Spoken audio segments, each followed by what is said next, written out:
Hello everyone, we are back with another video.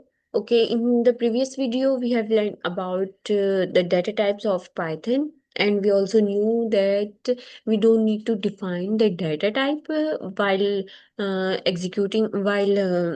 defining the variable, but it will execute by own by learning. Okay, if we want to change the data type, we can typecast the data like we have done in this video. Okay, now today we are going to learn about list. What are the list in Python? Very useful. We can have different type of variables, different type of data types in a single list. For example, we are starting with a variable list. Okay, we are create list. Okay, we have list is equals to, now we have for suppose, let's suppose we have given fruits list. Okay.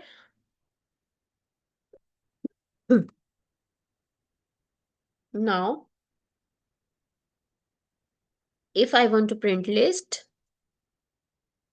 okay, now I will run the program and it will just print apple, banana and cherry. Now I want to print list, I want to print the element of list by using indexing. Okay, for suppose I have write here 0, then I will run the program, it will only print apple.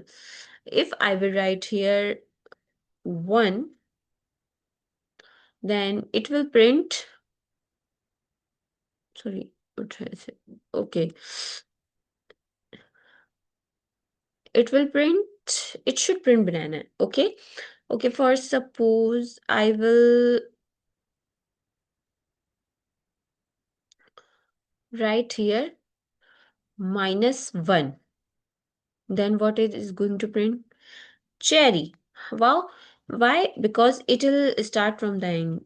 -1, -2 and -3. If I will write here -3, then it will surely print apple, right? Now you have known the indexing of the list. Now if I want to have a different data types in a list, I can write here 12, then okay, now I can also give, for suppose it is a string, it is integer, now I can give 25.00 is in float. I can write here true. Okay, and I will put comma here. Now if I will type it, then 0, -1, -2 and -3, it's true.